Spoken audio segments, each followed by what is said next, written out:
Hello everyone, welcome to another video and podcast from Fantasy Football Scout. My name is Az. I'm back again, 2 in a row. It's nice to be doing content again. Something a little bit different today. What I've tried to do is form a kind of hybrid of World Cup stuff and roundups, and something that hopefully people looking at game week 17 will be able to find interesting. So if you like the idea of this, do drop me a like, do drop me a comment letting me know. The idea of it is I'm taking the players that I think are relevant from FPL, and I'm going to look at their minutes played during the tournament, and I'm going to check out their ratings as well, thanks to 90min.com. So before we get into that, let's just talk about our sponsor for this video, which is TalkSpot. If you haven't heard, TalkSpot are doing fan zones across all the different matches in the World Cup. For example, tomorrow on Thursday, you can get a £10 ticket and you can go see the games at 3 o'clock, Croatia versus Belgium, Canada, Morocco, or in the evening, they're doing Japan and Spain and Costa Rica versus Germany. They've got them pretty much every day going on. So, Friday, you've got South Korea versus Portugal, Ghana versus Uruguay, and in the evening, Serbia, Switzerland, Cameroon, Brazil, and then, of course, the last 16 games kick off. So Netherlands versus the USA at 3 o'clock on Saturday. So if you want to have a beer with like-minded people, watch the football, do check out the TalkSport fan zones. It's in the same place as Fantasy Fest, which is in Leek Street Arches in Waterloo. There's a link in the description for you to check it out. Right, let's start with this video. Obviously, it's a bit of a strange format. My table is a little bit weird, which I would explain. Basically, all I've done is I've looked at the minutes played and I've taken the rating, as I mentioned, from 90min.com. I was originally going to do every player that's playing in the Premier League and is at the World Cup. And then I thought, actually, quite a lot of these players aren't really going to be big considerations for us. A lot of the defensive midfielders, for example, or players that aren't really kind of getting into their team. I have taken some that I think could break into the team. For example, if they have a really, really good World Cup and they go back full of confidence, maybe they'll find a way into the starting 11. If there are any players that are at the World Cup, that are playing in the Premier League, that aren't on this list, that you would like to see, drop me a comment and I promise you I will add them in for the next video. There's bound to be some players that I've missed. But what I'm going to do is I'm just going to talk through these players, talk about how they're getting on so far in the World Cup, and if I think they could be a factor for us for our Game Week 17 drafts. And obviously, as the weeks go on and the World Cup progresses, I'll update these tables.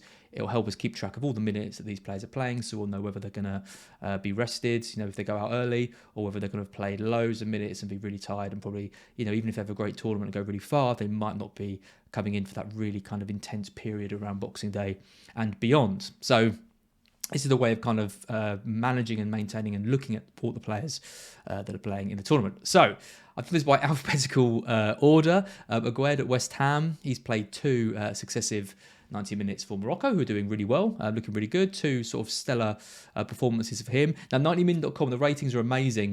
They can range on the harsh side at times. So a player very rarely gets above a 7. So a 7 is a really, really good rating.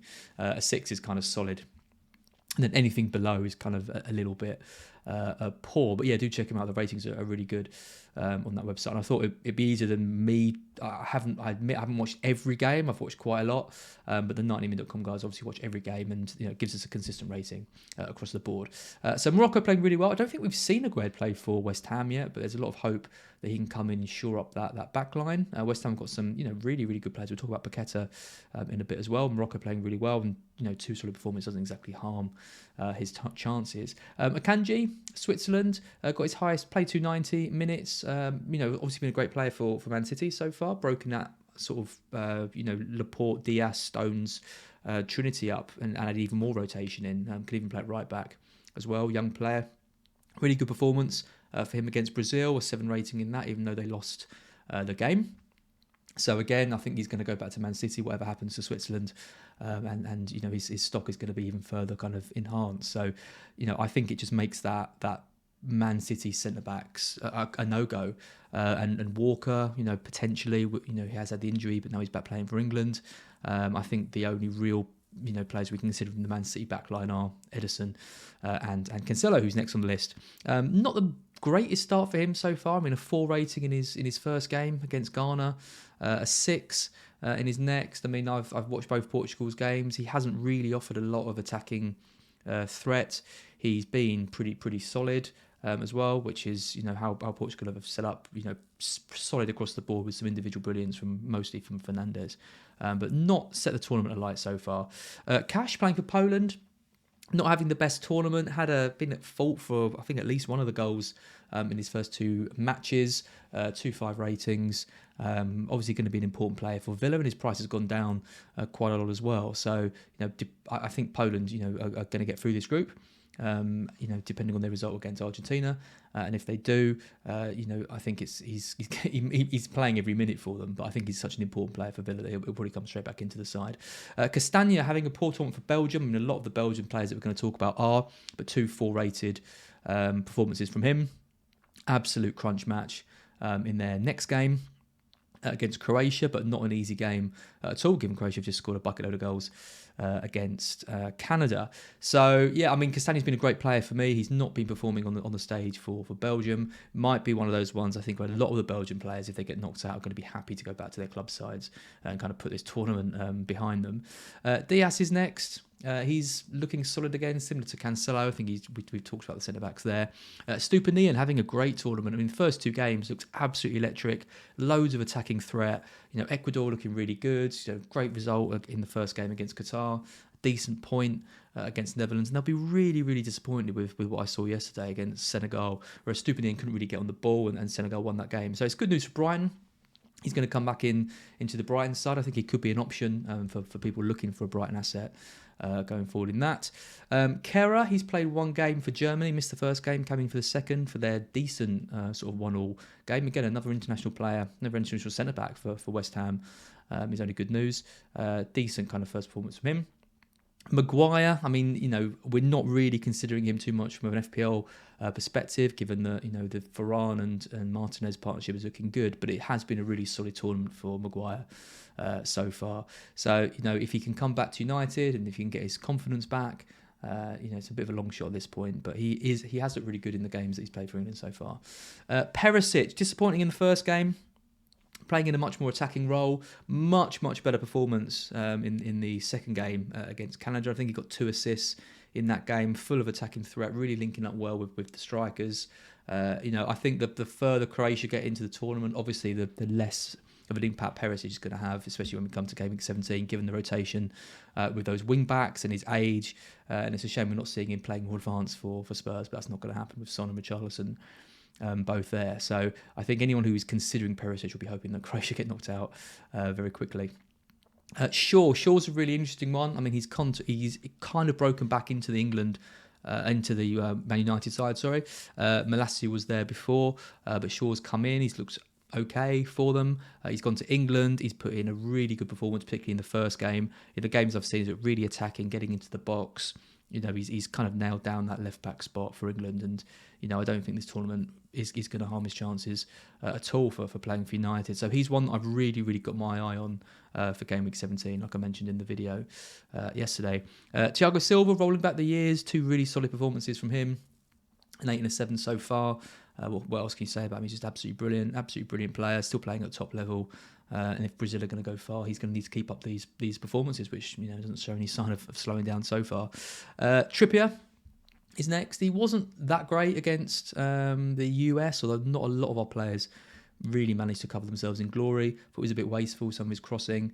He missed the third game, so he will be coming back into the next game. Walker played well, but Trippier will be back. His set pieces are key, and he was very good against Iran in the first match. I'm really assured.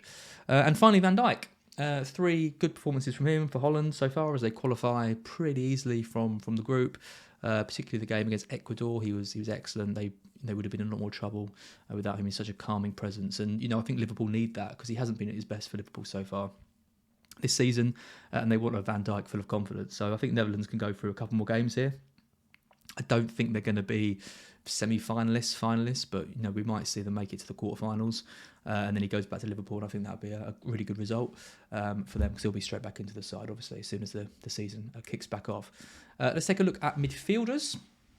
Quite a big list here. Aronson, disappointing for Leeds, not really playing too much for the US. Only managed 34 minutes, 33 minutes and 45, and actually been quite poor in the games that He has played, especially he came on the last game for Pulisic, who just scored and put in a really abject performance, against Iran. Antony, not really playing too much for Brazil, but obviously going to be really important for Man United when the season comes back. I mean, Sancho hasn't gone away and will be sort of chomping at the bit, but Antony looks like a bit of a bit part player, which is probably good because the players who play less minutes are more likely to start kind of successive games. But you've got to think if Brazil get far into the tournament and he's training a lot and Sancho's just been at home kind of sunning himself, you might think Sancho's given the opportunity to impress. So Antony might be a bit of a difficult one, a bit like Martinelli, who we'll talk about in a sec. I might have to put Casado in here. He's not really an option for us. FPL-wise, but it's 3 consecutive sevens for him, 90 minutes, he scored a goal, 21 years old. I think he's the best player that I've ever seen play for Brighton, and I think we're going to be hard pressed to keep him when 70-80 million pound bids come in, because even though Ecuador are out, it's been such an impressive tournament for him, and I think while we won't be considering, I think he'll strengthen the team of any team that he goes to. So if he does go to Chelsea, for example, I think their defence will get much stronger, and he'll be someone that that they'll be the players that we kind of look at. De Bruyne, got to mention him, absolutely awful so far, the lowest ratings of any player on this list. 3 in his first game against Canada, awful, passing really poor, just looked completely off it, got man of the match, wasn't happy with that. Again, then comes into the next game, against Morocco, puts in a 4 out of 10 performance according to 90min.com as well, he's one of the. I think Belgium are going to go out, and then you look at that and you think, well, he's going to go back to Man City, he's going to have a nice rest, he's going to be a key player for them again. So I do like De Bruyne. Complete opposite of that, and always 2 players that we kind of look at side by side, given a few seasons ago when they were neck and neck for points. Bruno Fernandes is having a great tournament so far. Absolutely key for Portugal. There was some talk there'd be some unrest with Portugal, particularly Fernandes and Ronaldo, given that Ronaldo interview. But Fernandes is creating assists, he scored a goal, he's looking really sharp on the ball. I do wonder if maybe he could become a factor for Manchester United at some point, and a tournament like this certainly won't do him any harm. Foden's next. He played 20 minutes in the first game, looked good, missed out completely in the second game. Calls for Southgate to be sacked based on the fact he didn't play. He comes in, puts in an absolute great performance on the left wing, and plays 90 minutes. That's where you want to see him. You want to see him on the left wing, drifting inside, getting in the penalty area. That's where he's been so effective for Man City. That's where we're using him for England as well when he does come on. Again, I think he's going to be a bit of a bit part player, given that we've got so many options across those things. I still don't know if Southgate fully trusts Foden. So I want to see his minutes managed from an FPL perspective, because he's going to be pretty much a lock-in my side. If he plays consecutive 90 minutes and we reach the later stage of the tournament, he's going to be someone who we're a bit worried about in terms of the minutes when City have these 3 very winnable games coming in, and then doubles and everything. So yeah, FPL-wise, Foden's down the bench. England-wise, I want to see him in the team. Grealish hasn't really been used too much. 20 minutes in the first game, 22 and 14. He's being used as a player to come on when the game's sort of in the dying stages, to win free kicks, to try and make something happen. He could be used more defensively, give him the ball and let him get hacked down, slow the game down, or get him to drive towards the box and win fouls in danger positions. So that's going to be his role, I think, for England, which is interesting for us, not so much from an FPL perspective. I don't think he's going to be too much of a factor. I've got Gundogan next. 70 minutes. He played in the second game, didn't play in the first game. Good performance from him. He's been good for us in FPL wise over the years. Is he going to break into the team permanently and be immune to rotation? Probably not. But if Germany do go out early, which is on the cards, he's going to be someone who I think might start in midfield. For the couple of games. What we're looking at is to find players for those first 3 games, and Gundogan could go massively under the radar. McAllister. Brighton, he's played 70 minutes in match day 2. Didn't play in the first game. Pretty poor performance. It's amazing having a Brighton player in and around the Argentina squad. It'd be interesting to see whether Argentina get knocked out by Poland tomorrow. Of course, he is popular with some people, given the rockets that he scores. But I still think Trossard's the one to go for. Now, Martinelli, I was debating whether or not to include Martinelli, because he has only played 13 minutes so far in the first game. Didn't play at all in 2. Like I mentioned with Antony, I think it's important to monitor how many minutes he does play, though. The less minutes, the better. Obviously, he looks like he's being used as a kind of rotation option. He is very young. I think if he goes back to Arsenal, having played 10, 20 minutes across different games and not starting and not playing 60, 70, he might be okay to start consecutively. in those games. But if we start seeing him play more minutes, then he will be a major doubt. And then maybe, even though they've got a lot of money tied up in him, we look elsewhere. Mason Mount, decent enough in the first game, I thought. Really poor in the second game against USA. Only a 3 rating from 90minute.com. I completely agree with that. Then didn't start in match day 3. He's the only player really that you're going to consider from Chelsea, given their good run at the start when the restart happens. So you'll be monitoring this, but he probably is going to start most games for England. So again, if you're looking at Chelsea attack, you probably want us to get eliminated early so you can bring him in. All of this wanting us to get eliminated early, who could possibly want that? But sometimes FPL is life. Paqueta, another West Ham player, started the first 2 games for Brazil. Good performance in the first game, less of a good performance in the second game. With Neymar with this bit of injury, you wonder if he's going to take on that number 10 role and be that kind of creative hub. You've got to think Neymar's going to come back at some point. They need him back. So they'll probably rush him. But yeah, good news for West Ham. I don't think we've seen the best of Paqueta for West Ham yet. I think he could be someone who has a bit of an impact for us in the second half of the season. So again, I think this harms him. Being with Brazil, they're going to get quite deep into the tournament. He's playing quite a lot of minutes. It harms him as a punt for game week 17.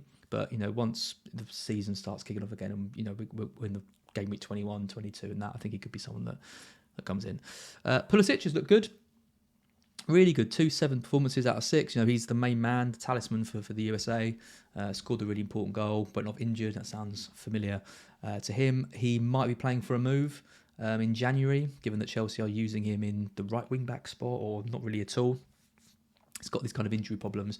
You want to see him, you almost kind of feel like he needs a bit of a fresh start. I'm not sure where he'd go in the league. Would he drop down a little bit to a Europa League team, or maybe a Villa or someone, a Newcastle pushing for, to get into the top 6? But I do really like him. So this tournament, again, puts him in the shop window, shows everyone what he's kind of capable of. Rashford, really good. Scored the goal in the first game, 7 rating.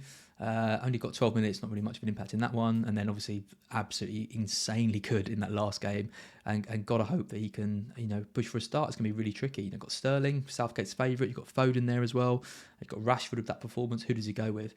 I would guess that Rashford starts the next game, given he's got 2 goals. And it's going to be Foden and Sterling on the bench. I think that'd be the right thing to do anyway. Saka, he's going to be really popular when the season restarts. Again, he's going to be main England player on the right. He's got a little break now, which is nice. Wasn't too effective against USA, but no one was. And obviously got the 2 goals in the first game. So yeah, he's getting subbed off early, which is nice. He is getting managed a little bit. But if you think England are going to go quite far, then he might be someone that's a bit of a risk, especially because we saw him go off and Nelson came in, didn't he, and scored those 2 goals in his last game. So they have got an option to replace him, to give him a bit of a break when the World Cup ends. Son, I think South Korea out. So he's going to be getting a nice rest for Spurs, someone who's probably going to fly under the radar. I still like Kulusevski as well. I prefer both of those options to Kane, given that we're expecting Kane to get quite far on. He's got the 4 yellow cards, only needs 1 more to get a ban, and he's had this little bit of an injury around him, which he always seems to have. But yeah, Son, the fact that Son's gone out early is good news for the FPL crowd. Sure, I'm talking quite quickly, by the way. I'm trying to get through this in about 20 minutes. I kind of didn't know what this video was going to look like, and I kind of forgot I'd be talking for every player. Hopefully it's interesting and you're enjoying it. If not, then let me know and I won't do any more. But hopefully it's useful to track these, and I won't need to go through all the different games next time, because I'll have a whole new one. I can just talk about one game. Tielemans is next. Really poor. Another Belgian player who's been really poor. Only 46 minutes in the first game. Managed to start in the second game. 60 minutes, 4 ratings across both. Yeah, he's been rubbish, and I do wonder where his head is really with Leicester. I think he wanted to move in January, didn't get it. This was his chance to put himself in the shop window, hasn't done it. And then going back to Leicester, where he's not obviously completely happy. So yeah, it's a bit of a blow for Leicester. It's a bit of a blow for him. I don't think he's really an option for us. Trossard, yeah, really surprised that Trossard hasn't been starting for Belgium. I think that's an error on their part. Carrasco's been poor. Hazard hasn't been that great. I mean, none of the players have, but Trossard in his 38-minute cameo in the first game, he looked quite decent, I thought, and didn't get enough chance in the second game. Again, it's good news for Brighton. If Belgium do go out, he'll be coming back, and I don't think he's done himself any disservice. I think there'll be a lot of Belgian fans thinking that he should have started more and played more minutes than he did. Will he start the third game? I would put him in, of course, but I'm biased. Granit Xhaka playing for Switzerland. Decent performances from him, 5 and a 6. He's been playing in this really attacking role for Arsenal. I don't think that's going to change too much. It's just those Arsenal slots are really, really precious. But again, putting in good performances for Switzerland isn't going to harm his potential. Just hoping he doesn't get an injury because he's a really, really key player for Arsenal at the moment. And finally, Ziyech. I wanted to put Ziyech in because I thought he was absolutely excellent in their last game for Morocco. An 8 rating in that, had a goal disallowed that was a bit harsh. Slightly quieter in the first game, but again, I think this is another one where is he a Potter player? Probably not. Is he he's playing with a big smile on his face from Morocco, doesn't seem to have that on his face when he goes to Chelsea. Going to put himself in the shop window. He's rumoured to go abroad, but I really hope he stays in the Premier League because I really, really like him as a player. So again, someone to watch in January, I think, because if he does go to another club, I think he's given a good reminder of what he's capable of with some of his passing and crossing and even his finishing when he was marginally offside. Just going to take a quick drink. Got 2 drinks here. I've got a Diet Coke and a squash. And I heard Cole Pilkington say that adults shouldn't drink squash. And I drink basically anything, nothing else other than squash. I was a bit miffed by that. That's not relevant at all. Forwards, last section. Gabriel Jesus, bit part player. Arsenal will be happy with that coming on towards the end of the games. Won't go on about again. Just worth. It's interesting that he's like one of the key men for Arsenal, but obviously doesn't have that role for Brazil. Even with the injuries, you've got to think that Nketiah is going to play at least one of those 3 games instead of him, especially if Brazil get quite far. So I think he's someone. He's going to fall into a bit of an annoying category of not going to play too many minutes, but it's probably too big a risk to start with when the season re-kicks off. Jimenez been poor for Mexico, not started either of the 2 games. Last season he came back from that horrible injury and we were wondering whether it would kind of affect him. I think it has. I think that's clear now. He's been poor for Wolves. He's been poor for Mexico. They've got a new manager now, but I don't think he's going to break into that forward thinking. Kane, good performances from him. He's had this kind of little bit of an injury, 2 sevens and a 6. No goal for him so far, but he has got the most assists so far in the tournament. He'll be desperate to get on the score sheet. He's the golden boot is looking probably pretty unlikely unless he can hit a monster score against Senegal, given that Rashford and Mbappe have already got 3. There's other players on 2. He's going to need, the golden boot isn't going to happen for him, I don't think. But, it doesn't matter. Hopefully he's a team player and he can carry on getting the assists for us because we need him. Mitrovic, really poor in the first game. Just looked completely lost. They couldn't get the ball to him. It was against Brazil, so it's hard to judge, but yeah, just didn't look right. Second game, he had so many chances in that second game. It's like a completely different team. They were just completely geared up to get the ball to him. They scored 3 goals. He got 1 of them, but he missed so many chances in that match. You'll be really disappointed with that. And I think Serbia will probably end up going out. So, yeah, Mitrovic will be maybe quite an important player for us, given when the season restarts, given they've got that double game week pretty early on, and given what he's been doing in the league so far. Kiefer Moore, one of the players of the tournament in the first 2 matches. Absolutely excellent in his cameo in the first game. Started the game against Iran, looked really, really good. They just couldn't find a way through. And then he starts against England and was awful. Wales in general were awful, but oh my God, Kiefer Moore, one of the worst performances so far from anyone. Just couldn't get the ball. Did look lost when he had it, and I don't think he's going to be too much of a factor for us, given the Bournemouth have got Solanke as well. Nunes looked bright and sharp in the first match. Played the 90 minutes, couldn't get a goal, couldn't find any way through South Korea, who defended really well. Really poor performance, I thought, in the second game though. Against Portugal, I think Uruguay in general were pretty poor. Only got 72 minutes. They've got Cavani and Suarez ageing, and they looked better when they came on. I thought so. Typical Nunes, bright and then nothing. Be interested to see how he gets on in the third game. Richarlison, 2 goals in his first game, got a 7 rating. Was pretty anonymous up until then. Obviously got the two key goals, and then sort of didn't really do much in the second game. Brazil generally struggled with the Swiss, defended really, really well in that match. So got to think he's going to keep leading the line for Brazil throughout the tournament. And he comes back to the Premier League and he's back into this rotation with Kane, Son and Kulusevski. And Kulusevski's going to have had the rest. Son's gone out early. So I don't think Richarlison's going to be a factor in our FPL teams for Game Week 17 at least. And then my final player is Callum Wilson. He's going to be really, really popular when the season restarts, and for good reason. I think these minutes are just really good for him generally. 15 minutes and 32 minutes. That's fine. That's what I want to see from Callum Wilson. I don't see any training ground injuries. I want to see him get injured in a match. I want to see him get through the World Cup, England to win it, and for Wilson to have played a decent amount of time without getting himself over fatigued, because he's going to be a key person for Newcastle when he comes back. So that's it. That's my list. As I mentioned, if there's any players you think that I'm missing that you'd like me to talk about and to track, do drop their names in the comments. The ratings, I can't help. They're from 90min.com, but maybe you don't agree with some of them. As I said, they do go on the low side, I think, for some of these. But yeah, again, thanks to them for taking the time to do match reports for every match. They're in no way affiliated with Scout, but I do read all their ratings across different matches. So yeah, thank you to them for that. But I think that's it from me. Thank you everyone for watching. I'll be back tomorrow with a team reveal from Sam. Team reveal in the loosest sense for Game Week 17. A team draft is probably a better way of saying it. And for now, enjoy the World Cup and good luck to England at the weekend.